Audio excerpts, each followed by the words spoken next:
Image FM 97.9 आजको सन्दर्भ Image FM 97.9 मा Powered by मारुति सिमेन्ट हामी बनाउँदैछौँ नेपाललाई।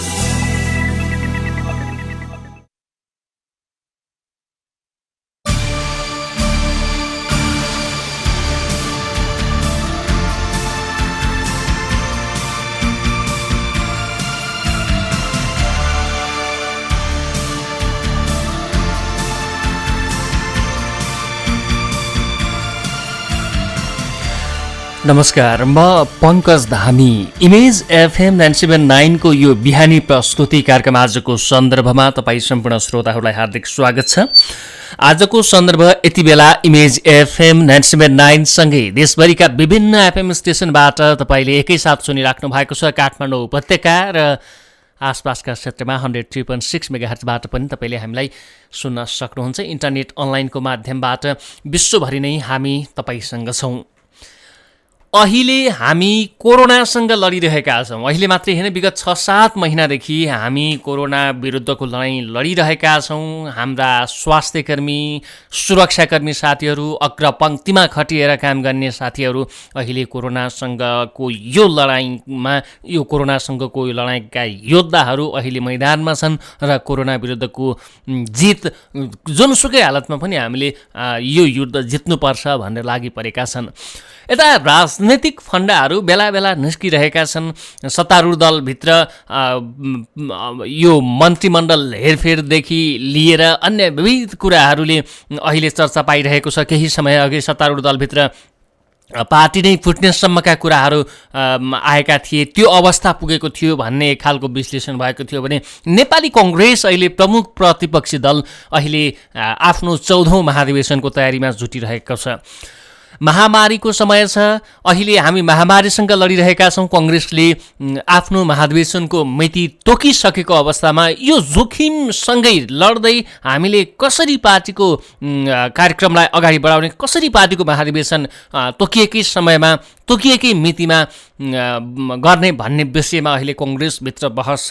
तर एकापट्टि सभापतिले विधान विधि विपरीत काम गरिरहेको, महाधिवेशनको मुखैमा विधान विपरीत काम गरेर कार्यकर्तालाई आफू नजिक बनाउने प्रयास गरिरहेको आरोप संस्थापन इतर पक्षले लगाइरहेको छ। यतिसम्म कि अब निर्णय सच्याउ नसच्याए हामी धरनामा बस्छौँ, अनसनमा बस्छौँ भन्ने चेतावनी पनि पौडेल समूह, रामचन्द्र पौडेल समूहले दिइरहेको छ। यसैबीचमा यो महामारीको एउटा कारण त छँदैछ, अर्को नेतृत्व र वरिष्ठ नेताहरूको यो आन्तरिक किचलोले पनि महाधिवेशन नहुने पो हो कि भन्ने एउटा आशंका चाहिँ उब्जिएको छ। आज हामी यही विषयमा कुराकानी गर्नेछौँ। पार्टीको महाधिवेशनको तयारी, अहिलेको समयमा प्रतिपक्षी, प्रमुख प्रतिपक्षी दलले खेल्नुपर्ने भूमिका के हो र खेल्न सकिरहेको छ कि छैन, कहाँनिर चुकिरहेको छ प्रतिपक्षी दल भन्ने विषयमा पनि हामी कुराकानी गर्नेछौँ। हामीसँग कुराकानी गर्नका लागि हुनुहुन्छ पूर्व मन्त्री, नेपाली कङ्ग्रेसका नेता मीन विश्वकर्मा। आउनुहोस् उहाँलाई कार्यक्रममा स्वागत गरौँ। स्वागत छ तपाईँलाई कार्यक्रममा। धन्यवाद, नमस्कार। 14औं महाधिवेशनको तयारीमा छ नेपाली कङ्ग्रेस र अहिले महाधिवेशनको कार्यतालिका कार्यान्वयन भइरहेको छ। यो तयारी कहाँसम्म पुग्यो? नेपाली कङ्ग्रेस पार्टी नियमित रूपमा विधानत, संविधानत, विधिको शासन अन्तर्गत चल्ने पार्टी भएको हुनाले बाहिर जसरी विधिको शासनको माग गर्छ, पार्टीभित्र आन्तरिक रूपमा पनि विधि बमोजिम नै चल्नु पर्दछ र त्यही सोही अनुसार पार्टीको विधानले 5 वर्षभित्र महाधिवेशन सम्पन्न गर्नुपर्ने र संविधानले यस्तो जटिल काबु बाहिरको परिस्थिति आइलागेमा 5.5 वर्षभित्र महाधिवेशन गर्नुपर्ने हाम्रो वैधानिक र संवैधानिक व्यवस्था छ। सोही अनुसार 2077 फागुन 7 देखि 10 गते महाधिवेशन गर्ने भने हामीले 76 सालको साउनमा नै बैठकले छलफल गरी निर्णय गरेर महाधिवेशनको कार्य प्रारम्भ गर्यौं।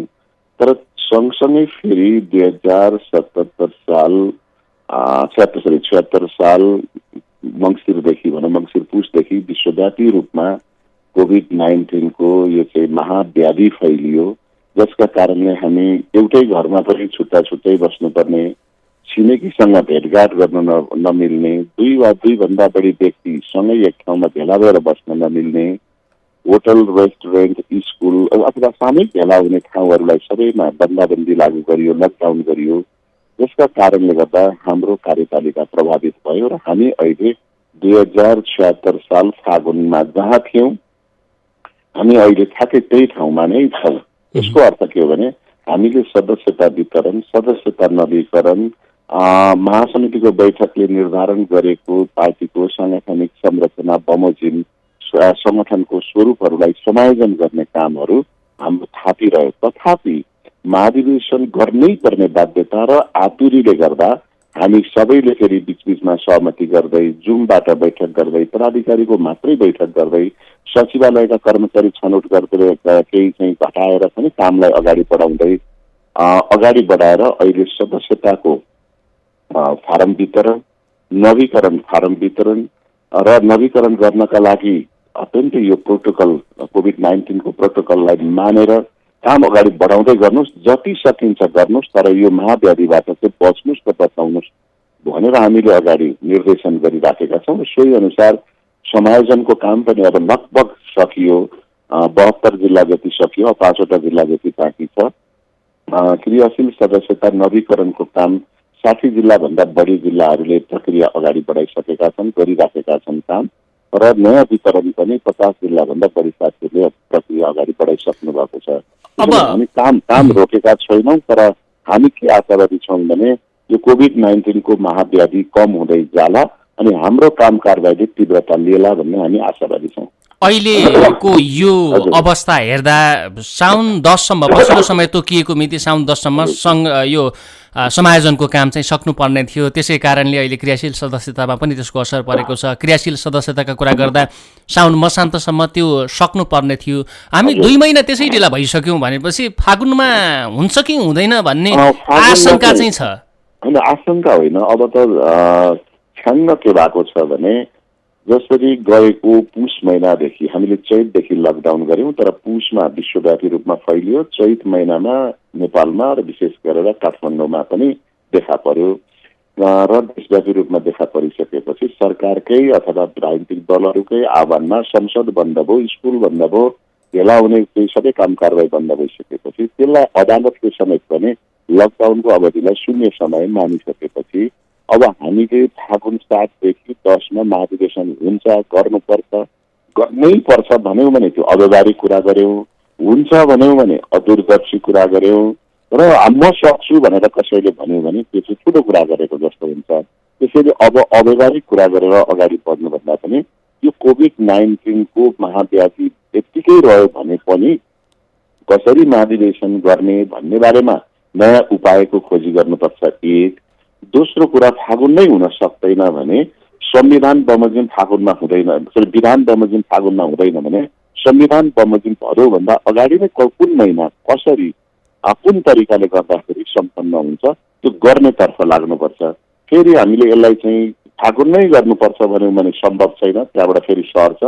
फागुनमा गएर सार्नुभन्दा अहिले सार्यो भने सम्भव हुन्छ, एउटा कुरा। दोस्रो कुरा चाहिँ अब हामीले यसलाई चाहिँ फलानोले गरेन, फलानो पदाधिकारीले गर्दा भएन, फलानो नेताले गर्दा भएन भनेर एक अर्कामा आरोप प्रत्यारोप र आक्षेप लगाउने कामपट्टि भन्दा पनि अब महाधिवेशन सम्पन्न गर्नका लागि मेरो भूमिका के हुन सक्छ। जस्तो म एक केन्द्रीय सदस्य छु, मैले के भूमिका गर्न सक्छु, त्यस्तै पदाधिकारीहरूले के भूमिका गर्न सक्नुहुन्छ, जिल्ला सभापतिहरूले के भूमिका गर्न सक्नुहुन्छ, वडा सभापतिले के भूमिका गर्न सक्नुहुन्छ। अब हामी सबैले हाम्रो भूमिका खोजेर यो जटिल र विकट परिस्थितिबाट नेपाली कङ्ग्रेसको महाधिवेशन भव्य र सभ्य ढङ्गबाट सम्पन्न गर्नपट्टि लाग्नुपर्छ। विरोधले काहीँ पनि कार्यक्रम सफल हुँदैन, सहयोगले सबै कुरामा सफल हुन्छ। महामारीका कारण फागुन 7 मा हामी सफल भएनौँ, त्यो भव्य र सभ्य महाधिवेशन हुन सकेन मानौँ, तर यो रफ्तार अहिलेको जो गति छ यो गति हेर्दा त्यसपछि थपिने 6 महिनामा पनि महाधिवेशन हुन्छ भन्ने ग्यारेन्टी छ? ग्यारेन्टी त गर्नै पर्ला, फेरि त्यसपछि पार्टीको अस्तित्वका कुराहरू आउलान्। होइन, मैले अघि कुरा गरेँ, एउटा कुरा चाहिँ महाव्याधिको यो महामारीको प्रकोपको यो दर घट्दै गयो भने पनि फागुनमा सम्भव छैन, किनभने हामीले पहिल्यै 6 महिना गुजारिसक्यौँ। हामीले गुजारिसकेको हुनाले त्यो कार्यतालिकामा हामीले एकदमै संक्षिप्त राखेका छौँ। 1 महिनाभित्र क्रियाशील सदस्यता वितरण र नवीकरण गर्ने, अर्को 15 दिनभित्रमा छानबिन गर्ने, त्यस पछाडि अर्को 1 महिनाभित्रमा चाहिँ स्थायी तहको चाहिँ अधिवेशनहरू सम्पन्न गर्ने भनेर जुन अत्यन्तै साँगुरो सीमित समय अवधि तोकेका थियौँ, त्यो नै अव्यवहारिक थियो। हामीले केन्द्रीय समितिमा यो अव्यवहारिक छ, सम्भव छैन, मुखले भनेर हुन्छ, केन्द्रीय कार्यालयबाट कागजमा लेखेर हुन्छ। कागजमा त हामी ठुल्ठुला घोडा लेख्न सक्छौँ, तर कुद्नु पर्यो नि त। कागजमा लेखेको चित्र त रेल लेखे पनि हवाईजहाज लेखे पनि त्यो कुट्दैन। त्यसकारण कुट्ने खालको चाहिँ लेखौँ न भन्दाखेरि व्यवहारिक कुरा गरौँ। नेपालको भूगोल, नेपालको काम गर्ने शैली, हाम्रो चाहिँ बसोबास र बनावट एउटा गाउँपालिका जस्तो होइन। यो त छरिएर बसेका पार्टीका सदस्यहरू भेला भएर गर्ने कुरा हो। पार्टीका सदस्यहरू विभिन्न वर्गका, विभिन्न जाति क्षेत्र लिङ्गका छन्, उनीहरूलाई आफ्नो हैसियतका मानिसहरू छन्, उनीहरू सिटी पुग्न बित्तिकै कहाँ त्यो भेला हुन सम्भव छ। यो व्यवहारिक पक्ष पनि हेरौँ भन्ने हाम्रो अनुरोध थियो। तथापि नेताहरूको बिचको विभिन्न वाद विवाद, प्रतिवाद आदि इत्यादिलाई समायोजन गरेर शान्तिपूर्ण ढङ्गबाट निर्णय गरौँ न, सहमतिबाट निर्णय गरौँ भन्दाखेरि अलिक कडा आवाज उठाउनेहरूले गर्नैपर्छ, कहाँ नगरेर हुन्छ भनिसकेपछि स्वाभाविक हिसाबले नेतृत्वले ल उहाँहरूले हुन्छ भनिसकेपछि गरौँ न त, सम्भव हुन्छ गरौँ भन्नुभयो, गर्ने कुरा गरियो। तर त्यो बेलै हामीले अव्यवहारिक भनेका थियौँ। अब त्यसमाथि पनि 6 महिना लकडाउन भइसकेपछि त सो त थपियो नै, त्यसैले फागुनमा हुँदैन। त अब हामीसँग 2टा उपाय छ। मैले अघि पनि भने, एउटा महाव्याधि कम भइदिनु पर्यो, अर्को महाव्याधि कम भइदिएन भने हामीले नयाँ उपाय खोज्नु पर्यो। अब अहिलेको अवस्थामा फागुनमा हुँदैन, यो एक हिसाबले 60-70% चाहिँ अहिलेको यो परिस्थिति हेर्दा र पार्टीको तयारी हेर्दा चाहिँ फागुनमा हुँदैन भन्ने नै भइसक्यो। अधिकतर यो बहुमत यतातिर गइसक्यो। त्यसपछिको 6 महिनाभित्र पनि भएन भने, एउटा संविधानले दिएको त्यो समयसीमाभित्र भएन भने पनि अर्को खालको समस्या निम्तिन सक्छ। अब यहाँनिरको परिस्थितिलाई चाहिँ कसरी ह्यान्डलिङ गर्ने कि अब हामीले फागुन भन्दा पनि त्यसपछिको 6 महिनालाई चाहिँ केन्द्रित गरेर त गर्नु पर्यो।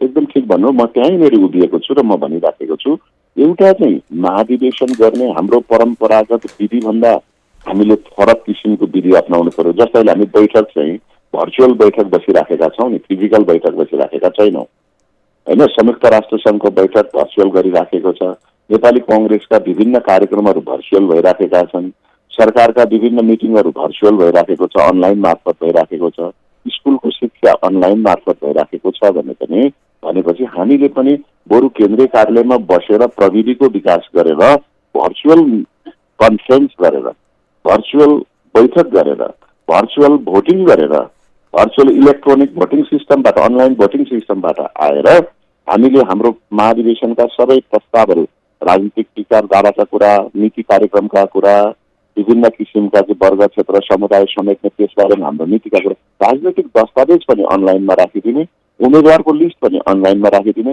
भोटिङ तरिकाहरू हरेकले आफ्नो घरबाट एप्स बनाएर एप्स मार्फत गर्ने, यसरी पनि इलेक्ट्रोनिक प्रविधिबाट पनि हामी त्यो ठाउँमा जान सक्छौँ। एक त्यो विकल्प खोज्न सक्नु पर्यो। दोस्रो कुरा अर्को पनि छ, त्यो कुरा वैधानिक र संवैधानिक कुरा के हो भने, अदालत स्वयंले बन्दाबन्दीको समयलाई शून्य समय मानेको हुनाले भोलि संविधानको व्याख्या पनि अदालतले गर्नुपर्ने हुनसक्छ। अदालतले चाहिँ जसरी लकडाउन त सरकारले घोषणा गर्यो, अदालतले लकडाउनको अवधिलाई शून्य समय मान भनिसकेपछि अब काङ्ग्रेसका लागि पनि, अरू कम्युनिस्टका लागि पनि, अरू पार्टीका लागि, अरू आर्थिक कारोबारका लागि, अरू अदालती कारबारका लागि, सरकारी कामकाजका लागि पनि यो लकडाउनको अवधिलाई शून्य समय मान्यो भने त्यसले पनि एउटा चाहिँ नेपाली कङ्ग्रेसका लागि महाधिवेशनको नीति केही पर सार्न सकिने सम्भावना छ। तर त्यो चाहिँ के हो भने काङ्ग्रेसको काबु बाहिरको कुरा हो। यो चाहिँ सरकारको कुरा पनि होइन, काङ्ग्रेसको कुरा पनि होइन, यो संविधान र अदालती व्याख्याको कुरा हो। अब यहाँनिर जस्तो हामीले यो महामारीको समयमा यो कोरोनाको एपिसेन्टर बनेका इटालीमा, अमेरिकामा अहिले निर्वाचनको तयारी छ, इटालीमा भइसक्यो भने विश्वका यी मुलुकहरूमा यसरी भइरहेका छन्। तपाईँले नै भन्नुभयो राष्ट्रसङ्घमा चाहिँ भर्चुअल विधिबाट चाहिँ यस्तो बैठकहरू भइरहेका छन् भने हामीले यी देशहरूबाट अथवा यो राष्ट्रसङ्घकै यो महासम्मेलनबाट उदाहरण लिँदै अहिले ल फागुनमै गरौँ न त भन्ने हामीले इच्छा शक्ति चाहिँ किन नदेखाउने त? त्यो इच्छा शक्ति नै देखिएन क्या। यसो त प्रविधिसँग फरक छ। जस्तो इटालीको कुरा, अमेरिकाको कुरा, संयुक्त राष्ट्र सङ्घको कुरा, यो चाहिँ संसारकै सबैभन्दा विकसित, सभ्य र साधन स्रोत र प्रविधिले सम्पन्न मुलुकहरूको उदाहरण भयो। हाम्रो देशमा अहिलेसम्म पनि बिजुली नपुगेका ठाउँहरू, हाम्रो देशमा अहिलेसम्म पनि इन्टरनेट नपुगेका ठाउँहरू, मोबाइल नदेखेका मानिसहरू पनि काङ्ग्रेसमा छन्। जनता त्यो अवस्थाका जनता पनि छन्। काठमाडौँमा बसेर स्मार्टफोन बोकेर, सहरी क्षेत्रमा बसेर स्मार्टफोन, ट्याब, ल्यापटपहरू बोकेका मानिसहरूलाई मात्रै हेऱ्यौँ भने त किन नहुने भन्न सक्छौँ। तर साँच्चै दूर दराजमा बसेका नेपाली जनता र त्यो नेपाली जनताबाट काङ्ग्रेस बनेका र काङ्ग्रेसहरूको, काङ्ग्रेसी जनहरूको आर्थिक, सामाजिक र अन्य अवस्थाहरू हेर्ने हो भने फेरि हामीले अर्को अन्याय गर्छौँ कि भन्ने त्यसैले मैले सुरुमै भने यत्रो कोलाहल गर्नुभन्दा पहिले काङ्ग्रेस कहाँ छ, कहाँ कुन कुन अवस्थामा छ, 10 लाख काङ्ग्रेसका सदस्यहरूको बिचमा हामी कसरी उनीहरूलाई चाहिँ सक्रिय सहभागी गराएर महाधिवेशन सम्पन्न गर्न सक्छौँ, कुन विधिबाट, फिजिकल अथवा भौतिक उपस्थितिबाट गर्न सक्छौँ अथवा उनीहरूलाई सामूहिक रूपमा 5 जना 10 जना एक ठाउँमा पार्टी कार्यालयमा भेला गराएर एसएमएस मार्फत अथवा अनलाइन भोटिङ मार्फत गराउन सक्छौँ, के गरी गर्न सक्छौँ भनेर अब हामीले उपायको खोजी गर्नु पर्यो। किनभने यो लम्बिँदै गयो, 2 वर्ष 4 वर्ष झन् बढ्दै पनि जान सक्छ। त्यसो भएको हुनाले यो घट्छ भन्ने मात्रै छैन। संसारका शक्तिशाली मुलुकहरूले अनुमान गर्न नसकेको कुरा नेपालले चाहिँ यो आँधी हुरी जस्तै हो, पोरपरारको आँधी हुरी जस्तै हो, अब 1 घन्टापछि यो हुरी रहन्छ, 1 घन्टापछि चाहिँ अँध्यारो हट्छ भने जस्तो होइन। त्यसो भएको हुनाले हामीले अब बेलैमा विकल्प खोज्नुपर्छ। किनभने त्यो विकल्प भनेको दूर दराजमा रहेका नेपाली कङ्ग्रेसका जनताहरू, साथीहरू पनि त्यो पहुँचमा आउन सक्ने अवस्था कसरी सिर्जना गर्न सकिन्छ त्यतापट्टि सोच्यौँ भने सम्भव छ। तर झट्टै हामीले अमेरिका, इटाली र संयुक्त राष्ट्र सङ्घको उदाहरण लिएर चाहिँ झ्याम्मै बाँग्यौँ भने फेरि काङ्ग्रेसको महाधिवेशन चाहिँ अपूर्ण हुन्छ। अब यहाँनिर यसैसँग जोडिएको यो समायोजनका कुराहरू गरौँ होइन, यसलाई हामीले महामारीलाई मात्रै दोष दिएर पुग्छ कि यसमा नेताहरूको स्वार्थ पनि लुकेको छ यो भित्र, यो समायोजनको काम ढिला हुनुमा? यसबाट म भनिहालेँ, सरकारमा जहाँ द्वन्द्व हुन्छ कहिल्यै पनि एक पक्षको गल्ती हुँदैन र जहाँ विपत्ति आउँछ त्यहाँ कहिल्यै पनि प्रकृतिको मात्रै दोष हुँदैन। बाढी पहिरोले मानिस बगायो, गाउँघर बगायो भनेको छ, त्यो प्रकृतिको मात्रै दोष हुँदैन। मानिसले आफ्नो जीवनयापन गर्दाखेरि विधि प्रविधिहरू र बसोबास पनि दोषी हुन्छ। जस्तो अहिले समतल भूभागमा चुकान भएको छ, भिर पहिरोमा बाढीले पहिरोले बगाएको छ। पहिरोमा माटो चाहिँ फस्टो माटोमा, बग्ने माटोमा घर बनाउने, खोलाका किनारमा घर बनाउने, सरकारले त्यसलाई व्यवस्था गर्ने, उल्टै चर्चा गरिदिने, अघि मधेसमा खोला थुनेर चाहिँ हामी मनोराहरू हेर्न सक्छौँ, हनुमन्त हेर्न सक्छौँ। खोला थुनेर खोला निकेर प्लटिङ गर्न दिने, रमाउने, सरकार कर लिने, अनि पछि डुबान हुन्छन् रात बोकेर जाने भनेपछि हामी अव्यवहारिक कुरा गरिराखेका हुन्छौँ। हो, पार्टीभित्र पनि हामीले के गर्यौँ, हामीहरूले नै भनौँ, नेपाललाई मात्रै दोष दिने कुरा छैन, हामीले समय हुन्जेल कहिल्यै पनि महाधिवेशनका बारेमा, जस्तै समायोजनका बारेमा 2076 साल साउनमा समायोजन चाहिँ कार्तिकभित्र सक्ने भनेर निर्णय गर्यौँ।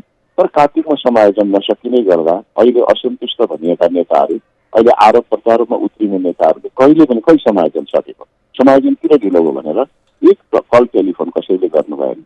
विभाग समितिहरू गठन गर्दा ढिलो भयो भन्ने नेताहरूले खै विभाग समिति गठन गरेको, विधानले त 6 महिना भनेको छ त, खै किन नभएको भन्नु भएन। त्यो जिम्मेवारी त सभापतिको हो नि त। महाधिवेशन जितेर आएको 6 महिनासम्म केही नबोल्ने, तर 4 वर्षमा महाधिवेशन गर्नुपर्ने समय थियो, त्यो नसकेर 1 वर्ष थपियो, त्यसको 6 महिनासम्म पनि केही नबोल्ने। अब महाधिवेशन आउँदा 6-7 महिना बाँकी हुनै बेला यस्तो गर्दाखेरि चाहिँ यो त यसमा त एकछिन मलाई भन्न दिनुभयो। म एकदम सहजै भनिदिन्छु यहाँलाई। कुरा के हो भने जब नेपाली कङ्ग्रेस पार्टी 10औं महाधिवेशनदेखि प्यानेल बनाएर उम्मेदवारी भन्न थाल्यौँ पोखरा महाधिवेशनमा, त्यस पछाडि 11औं महाधिवेशनमा त पार्टी विभाजनकै अवस्थामा पुग्यो। 12औंमा पनि प्यानेल बनाएको हुनाले 12औं महाधिवेशनदेखि हामी चुनावमा जाँदाखेरि दरार पैदा भयो र पार्टी हार्यो। त्यस पछाडि 13औं महाधिवेशनका उम्मेदवार बनेका अहिलेका वर्तमान सभापति शेरबहादुर देउवाले के भन्नुभयो भने म पार्टीलाई नयाँ रूपमा लैजान्छु र अब प्यानेलबाट चुनाव लड्ने पनि होइन र प्यानेलबाट लडेका साथीहरूलाई म ससम्मान उहाँहरूको बैठकमा निर्णयमा पनि उहाँहरूको सहमतिबाटै निर्णय गर्छु र म चाहिँ गुट अन्त्य गर्छु।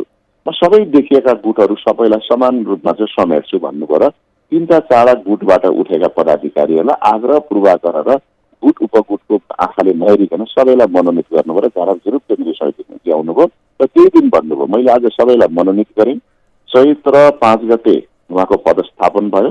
उहाँले चैत्र 5 गते नै त्यो आह्वान गर्नुभयो अनि अर्को 9 गते फेरि चैत्र 9 गते एउटा बैठक बस्यो। त्यो बैठकमा पनि उहाँले भन्नुभयो कि लु अब विभाग समितिको जम्मै नाम दिनुहोस् है, ठ्याक्क भनेको विभागमा राख्न नसकौँला, तर 3टा नाम दिनुहोस्, कुनै न कुनै एउटामा म पार्छु, थोरै विभाग छ, धेरै मानिसहरू छौँ हामी, मुख समेट्छु भन्नुभयो। कार्य सम्पादन समिति बनाउनका लागि मान्छे छान्दा उहाँलाई अप्ठ्यारो हुने भएपछि उहाँले एउटा चाहिँ साझा फर्मेट अफ वरिष्ठताका आधारमा 1 देखि 25 सम्मका जम्मै कार्य सम्पादन समितिमा परे भन्नुभयो ल उहाँले। त्यसमा उहाँ गुटीय हिसाबले समूहको हिसाबले हेर्ने हो भने अधिकांश त बहुमत त उहाँलाई भन्दा फरक टिममै मतदान गर्ने र उम्मेदवार बन्नेहरू नै हुनुहुन्थ्यो। संसदीय बोर्ड बनाउँदाखेरि त्यसै गरी भनिदिनु भयो ल 1 देखि 15 सम्मका संसदीय बोर्डमा भए भनिदिनु भयो। यो भनेको गुटीय आँखाभन्दा परबाट हेरेर बनाउनु भयो। अब सबैजना बस्नुभयो र के भनिदिनु भयो भने 25 जना कार्य सम्पादनमा राख्दाखेरि ला 25 जन त फलानु 27 नम्बरका लागि राख्न पर्यो नि, 26 त छुट्टी गर्नु, त्यो एकजनालाई तान्दा के हुन्छ, त्यो 28 को लागि त नराखी हुँदैन भनेपछि फेरि 29 जनासम्म बनाइदिनु भयो। संसदीय बोर्डमा 15 सम्म भनेर राखिदिनु भयो। भइदियो के अवस्था भने ल 16 को त छुट्यो नि, 17 को छुट्यो, 18 को छुट्यो, हुँदा 22-23 जना बनाउनु भयो।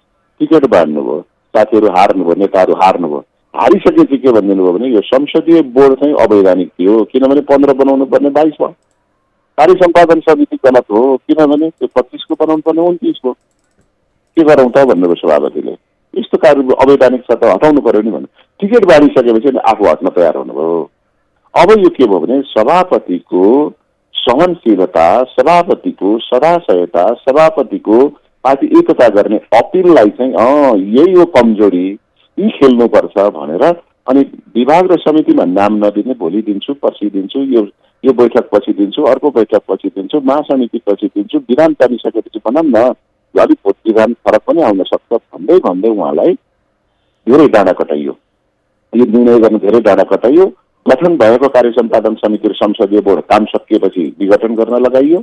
यसरी सभापतिको सरलतामाथि, सभापतिको सदाशयतामाथि, सभापतिको एकताको भावनामाथि चाहिँ मजाले खेलवाड गरेर आज त्यही नै उहाँको कमजोरी हो, त्यही नै असक्षमता हो, त्यही नै पार्टी डुबायो भनेर जुन आरोप लगाइएको छ यो सरासर गलत र उहाँको जुन सरलतामाथि, उहाँको पार्टीभित्रको चाहिँ समान भाव राख्ने धारणामाथि चाहिँ कुठाराघात भयो, अन्याय भयो भन्ने लाग्छ मलाई। त्यसो हो भने अहिले अनसन नै बस्छौँ भन्ने चेतावनी दिनेसम्मको अवस्था किन आयो त? अब 19 गतेसम्म हाम्रो कुरा मान, नभए अनसन बस्छौँ भनिरहेछ।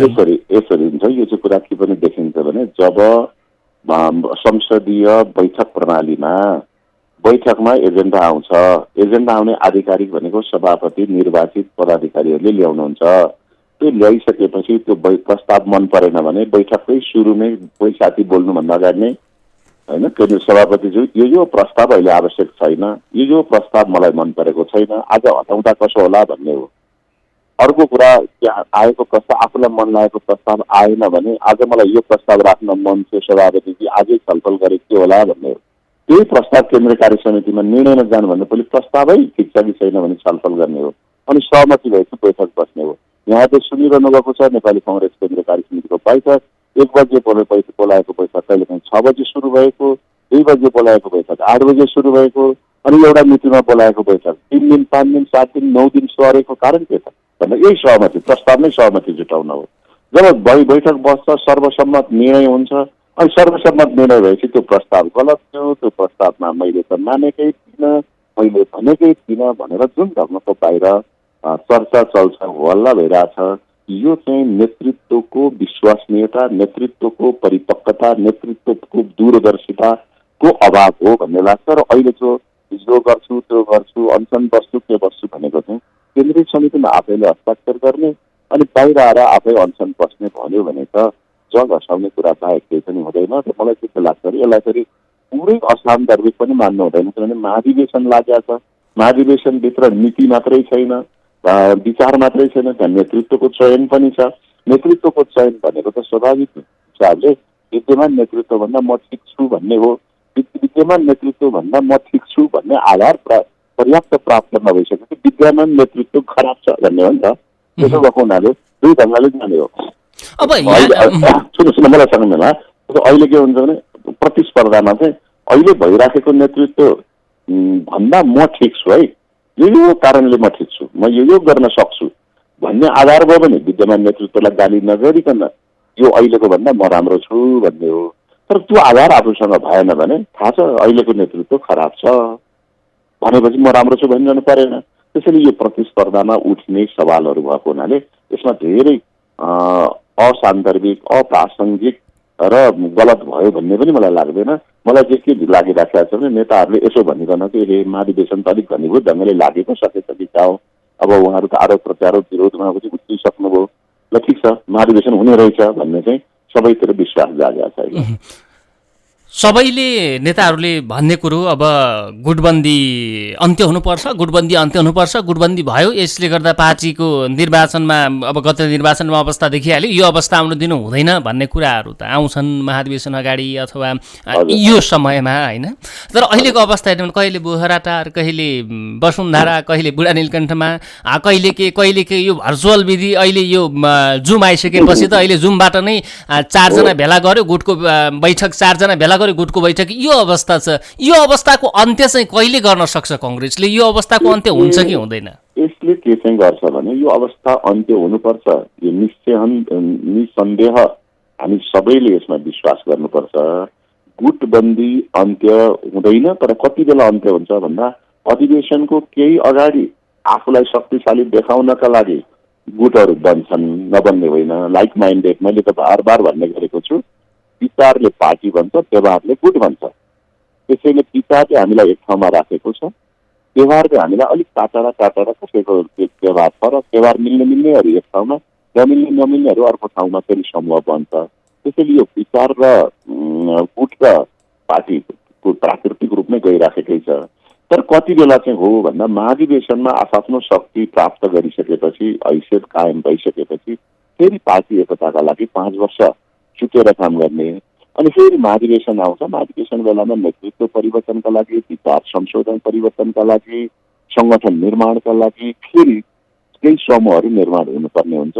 अहिले पनि मलाई के लाग्छ भने फागुनमा महाधिवेशन हुने भनेपछि अब विभिन्न पदका आकांक्षीहरूले आफ्नो पद सुरक्षित गर्न, आफ्नो वैकल्पिक स्थान कायम गर्न र समूह निर्माण गरेर मुख्य नेतृत्वलाई दबाव दिनका लागि उहाँले यो गर्नुभएको हुनाले यसलाई चाहिँ अस्वाभाविक, असम्भाविक भनेर भन्न चाहिँ हुँदैन, त्यो स्वाभाविक हुन्छ।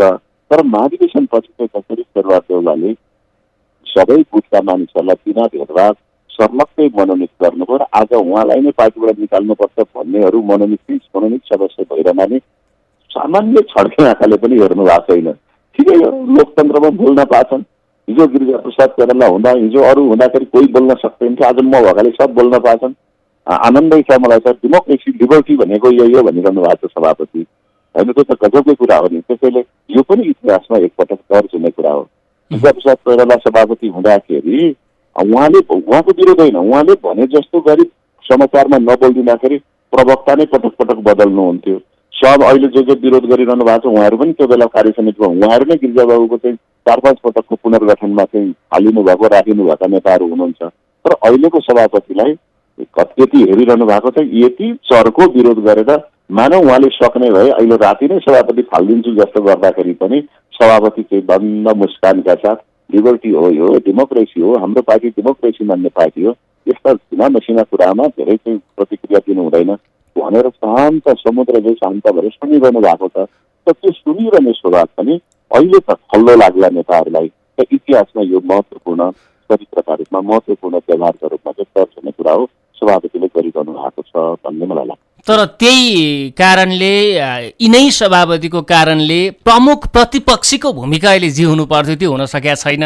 गत निर्वाचनमा यस्तो हालत बेहोर्नु पर्यो भन्ने एउटा टिप्पणी पनि पार्टीभित्रबाट हुने गरेको छ। एकदम ठिक कुरा चाहिँ के हो भने जबसम्म त्यो चाहे त्यो शक्तिशाली होस् चाहे त्यो कमजोर होस्, सरकार दुईटियाको भए पनि आन्तरिक कसका कारणले पाइलै सार्न सकेको छैन। होइन, प्रतिपक्ष त प्रतिपक्ष हो नि त, दुई तिहाईको सरकार भयो भने प्रमुख प्रतिपक्षी दलले आफ्नो भूमिका निभाउनु पर्छ। होइन, मेरो आशय बुझिदिनु न, म भन्दैछु।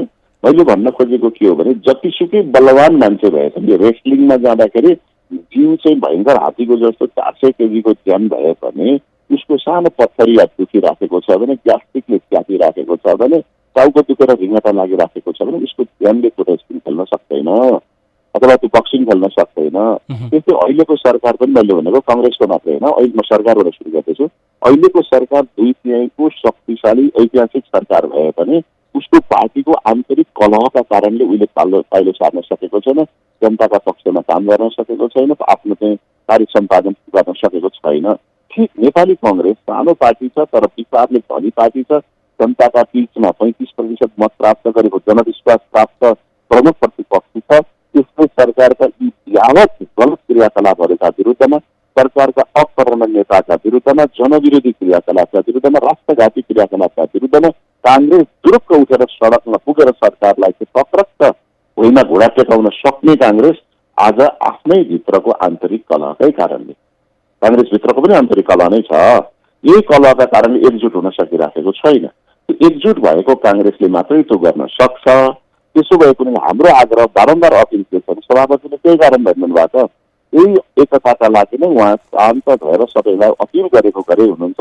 हामीले त्यो गर्न सकिराखेका छैनौँ। तथापि संसदमा भएको 22% सङ्ख्याले हामीले सरकारका बारेमा हेर्नुहुन्छ भने 5वटा विधेयक छ इतिहासमै सरकारले फिर्ता गर्यो। मानवाधिकारको विरोध, सूचना प्रविधि विरोध, उचित विधेयक लगायतका चाहिँ थुप्रै विधेयकहरू, भूमि सम्बन्धी विधेयकहरू सरकारले संसदमा टेबल गरेको विधेयक पनि फिर्ता गरेको छ र थुप्रै अध्यादेशहरू फिर्ता भएको छ। सरकार काङ्ग्रेस र कम्युनिस्टको बिचमा, आम जनताको बिचमा छाप पनि फरक छ। यदि हामी सरकारमा थियौँ र कम्युनिस्ट बाहिर थियो भने सडकका रेलिङ, दर्जनौं सयौं गाडीहरू चलाउने, घर चलाउने, काठमाडौँका घरका सिक्का कुनै बाँकी रहँदैन थियो होला। तर काङ्ग्रेस चाहिँ हिंसामा भन्दा शान्तिपूर्ण प्रक्रियामा, सत्याग्रहमा विश्वास गर्ने भएको हुनाले हामी सडकमा पनि चुपचाप शान्त ढङ्गले प्रदर्शन गरिराखेका छौँ। सदनमा हामी संसदको नियमावली अन्तर्गत विरोध गरिराखेका छौँ। नेकपाले जस्तो गरी कुर्सी नै उठाएर सभामुखलाई चाहिँ आक्रमण गर्न चाहने, सबै तोडफोड गर्ने, हिंसा गर्ने, आगो लाउनेपट्टि हामी नभएको हुनाले आम जनताको नजर पनि प्रतिपक्ष चाहिँ अलिक भएन कि क्या हो, प्रतिपक्ष भनेको त तोडफोड डाइम सब हानिदिनुपर्छ नि भन्ने जस्तो पनि लागेको छ। होइन, कहिलेकाहीँ त हाम्रो सभापतिज्यू ल भनेर अनि थोरै केही कुराहरूमा भयो भने बालुवाटार गएर पिएमलाई भेटेर ल यो चाहिँ यसरी मिला है भनेर भागभण्डामै जानुहुन्छ भनेपछि यसरी हेर्दा त आशंका त हुने नै भयो नि, होइन? यसो गरौँ, आजसम्म म यहाँलाई चाहिँ एउटा अनुरोध गर्छु। सभापति प्रधानमन्त्री केपी शर्मा ओली बनेपछि प्रधानमन्त्रीले नबोलाइकन प्रधानमन्त्रीले बोलाएको अवस्थामा बाहेक एक पटक टेलिफोन पनि गर्नुभएको छैन र आफू पनि जानुभएको छैन है। यो कुरा मैले घोषित रूपमा भने, काहीँ त्रुटि भएमा बरु मैले चाहिँ सच्याउनु पर्ने, माफी माग्नु पर्ने माग्छु। तर के भने प्रधानमन्त्रीले आमन्त्रण गरेमा बाहेक, प्रधानमन्त्रीले कुनै पनि काम विशेष बैठकमा बोलाएमा बाहेक उहाँ जानुभएको छैन। बरु उहाँलाई थाहा छ र संवैधानिक परिषदमै पनि उहाँको स्वभावले गर्दाखेरि 2-3वटा बैठक उहाँले चाहिँ अनुपस्थित हुनु भएको छ। त्यसैले के हुन्छ भने देशको प्रधानमन्त्रीले प्रमुख प्रतिपक्षी दलको नेतासँग परामर्श गर्न बोलाउँदाखेरि त आउँदिन भनेपछि त कि त अर्को देशको बैठकमा जानु पर्यो, होइन कि त अर्को देशमा सरकार मान्नु पर्यो। होइन नि, सरकार त अहिलेको वैधानिक सरकार त केपी शर्मा ओली प्रधानमन्त्री हुनुहुन्छ। उहाँ प्रमुख प्रतिपक्षी दलको नेता, संवैधानिक परिषदको सदस्य हुनुहुन्छ। मुलुकमा कोभिडको महाव्याधिले ग्रस्त बनाएको छ, राष्ट्रियताको मुद्दा छ, सिमानाको मुद्दा छ, झन्डाको मुद्दा छ। अनि यस्ता मुद्दामा पनि जो बैठकमा नजाने, बहिष्कार गरेर बस्ने पनि कहीँ जिम्मेवार नेता हुनसक्छ। केपी ओलीलाई नभेट्दा माधव नेपाललाई भेट्न जानु भएन होला, प्रचण्डलाई भेट्न जानु भएन होला।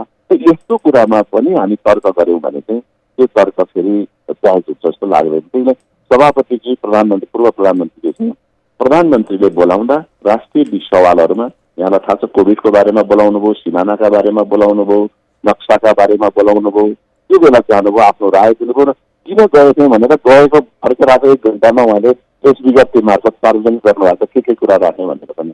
त्यसैले यसलाई शङ्काको दृष्टिकोणले हेर्नु हुँदैन भन्ने लाग्छ। अब 2 मिनटको समय छ हामीसँग। मैले एउटा प्रश्न मात्रै गरेँ। अहिले कङ्ग्रेसले, नेताहरूले हरेक बेला चाहिँ विधिका कुरा, विधानका कुरा गुटन्ते गर्नुपर्छ भन्ने कुरा, अबको निर्वाचनमा यसरी आउनुपर्छ भन्ने कुरा त उठाइरहेका छन्, होइन? नेतृत्व अब चाहिँ एउटा सर्वसमझदारीमा, सबैको सहमतिमा युवा पङ्क्तिलाई दिउँ न भन्ने कुरा तपाईँहरूले किन उठाउन सक्नुहुन्न? अन्तिममा छोटमा 2 मिनटमा यो प्रश्न राख्नु होला। सठिक रूपमा म भन्छु, राजनीतिक विषय चाहिँ यो स्वैच्छिक विषय हो, कम्पलसरी होइन। जस्तो सेनामा 18 वर्ष पुगेपछि र 40-42 वर्ष भएपछि ब्याक हुनुपर्छ अथवा 58 लागेपछि कर्मचारी हट्नुपर्छ। राजनीतिमा आउनलाई पनि स्वेच्छा छ, छोड्नलाई पनि स्वेच्छा छ। अनि यसको परीक्षा चाहिँ जनताले गर्ने भएको, महाधिवेशनले गर्ने भएको हुनाले युवाबाट पनि अहिले देखिनु थुप्रै नेताहरू देखिनु भएको छ। म सभापति महामन्त्री गर्छु भनेर देखिनु भएको छ। उहाँहरूले त्यो जनमत बनाउनु भयो भने नेताहरू कतिसँग सहमति जनाउनु भयो भने हामी के गर्न सक्छौँ भने चुनाव मार्फत मतदान गरेर जिताउन सक्छौँ। अब सहमति हुने भनेको चाहिँ समकक्षीहरूका बिचमा सहमति गराउने पनि कोसिसमा हामी छौँ। समकक्षी नेताहरूको बिचमा सहमति गरेर एउटा साझा बनाउने, तर साझा भएन भने पनि सौहार्दपूर्ण शान्तिपूर्ण मतदानको ढङ्गबाट नेतृत्व हस्तान्तरण, नेतृत्व रूपान्तरण, नेतृत्व चाहिँ बदलिने कुराहरू त काङ्ग्रेसमा भइराखेको छ। होइन, यहाँनिर जस्तो अब 60 वर्ष उमेर पुगेपछि कर्मचारीले काम गर्न सक्दैन अथवा उसले काम गर्न सके पनि उसको शारीरिक अवस्थाले, स्वास्थ्यको अवस्थाले अलिकता असहज हुन्छ भन्ने यो मान्यता रहँदै आएको छ। यो नेपाल प्रहरी, नेपाली सेना, शस्त्र यतातिर पनि 15-16 वर्ष, 20-25 वर्ष यो सेवा गरिसकेपछि काम गर्न गाह्रो हुन्छ अथवा कार्य सम्पादन भने जस्तो हुँदैन भन्ने यो खालका मापदण्डहरू हुँदै आउँदा देशको नीति निर्माण गर्ने, राज्य सञ्चालन गर्ने राजनैतिक दलमा, राजनैतिक पार्टीमा त्यो मापदण्ड किन लागू नहुने? होइन, यस्तो हामीसँगै इतिहास छ। नेपाली काङ्ग्रेस ऐतिहासिक पार्टी भएकोले हामी यहाँ 27 वर्षका सभापति हुनुहुन्थ्यो र हामीसँग 87 वर्षका नै सभापति हुनुहुन्थ्यो। 27 वर्षकाले नै 7 सालको क्रान्ति सम्पन्न गराउनु भयो भने 87 वर्षकाले नेपालको लोकतान्त्रिक प्रक्रियामा हिंसा, हत्या, हिंसालाई चाहिँ शान्ति प्रक्रियामा रूपान्तरण गर्नु हो गिरिजाबाबुले। त्यसैले गर्दा गिरिजाबाबुको स्वर्गारोहण हुनुभन्दा 3 दिन अगाडिसम्म उहाँ राजनीतिक निर्णय गरिरहनु भएको थियो। किन यो उमेरमै सबै कुरा हो भन्ने जुन हामी पर्सेप्सन राख्यौँ भने पनि यो त्रुटिपूर्ण हुन्छ। उमेर होइन, राजनीतिमा विचार हुन्छ। विचार र नेतृत्व सबैले मन पनि पराउनु पर्यो नि। यो त भर्ती लागे जस्तो छाती नापेर, उचाइ नापेर, दौडाएर गर्ने कुरा भए एक्लै हुन्थ्यो। यो त विचार दिने कुरा, सहमति गराउने कुरा, समन्वय गराउने कुरा र परिपक्वता पनि हुँदो रहेछ। अहिलेको सरकार हेर्नुहोस् न, अहिलेको सरकारको अपरिपक्वता हेर्नु न। एक हप्ता अगाडि लकडाउन गर्छ, एक हप्ता पछाडि खोल्छ। भर्खरै आज न्युज पढ्दैछु, आन्तरिक पर्यटन बढाउनका लागि हप्ताको 2 दिन छुट्टी दिने भन्ने छ। घरबाट ननिस्क भनेर एउटा लकडाउनको उर्दी गर्दैछ, अर्को आन्तरिक पर्यटन बढाउन 2 दिनको छुट्टी दिँदैछु भनेपछि यस्तो खालको अपरिपक्वता र केटी निर्णय जुन गरिराखेका छ हो, यही मेरी पनि के चाहिँदो रहेछ भने परिपक्व, अनुभवी र अलिकति भरपर्दो नेतृत्व पनि आवश्यकता पर्दो रहेछ। त्यो युवाले पनि दिन सक्छन्, त्यो चाहिँ ज्येष्ठले पनि दिन सक्छन्। त्यसैले उमेर मात्रै चाहिँ, उमेर पनि केही हो तर उमेर सबै कुरा होइन भन्ने कुरामा चाहिँ मेरो विश्वास छ। त्यसैले युवा पनि आउनुपर्छ। अब हाम्रो पार्टीमा अहिले पनि 40-42% युवाहरूको नेतृत्व छ। अबको 14औं महाधिवेशनमा 50% भन्दा बढी युवाको नेतृत्व पुग्छ भने युवा नै मुख्य नेतृत्वमा किन आउन सक्दैनन्? सकिहाल्छन् नि। त्यो पनि हुन सक्ने सम्भावना छ। हस्, यो समय र संवादका लागि तपाईँलाई धेरै धेरै धन्यवाद। हस्, धन्यवाद। उहाँ हुनुहुन्थ्यो नेपाली कङ्ग्रेसका नेता पूर्व मन्त्री मीन विश्वकर्मा। उहाँसँग हामीले नेपाली कङ्ग्रेसको 14औं महाधिवेशनको तयारी, महाधिवेशनको पूर्व सन्ध्यामा भइरहेको पार्टीभित्रको आन्तरिक विवाद किचौलका विषयमा केन्द्रित रहेर कुराकानी गऱ्यौँ। आजको यो कुराकानीसँगै कार्यक्रमको समय सकिएको छ। हामी सबैलाई बिदा दिनुहोस्। नमस्कार।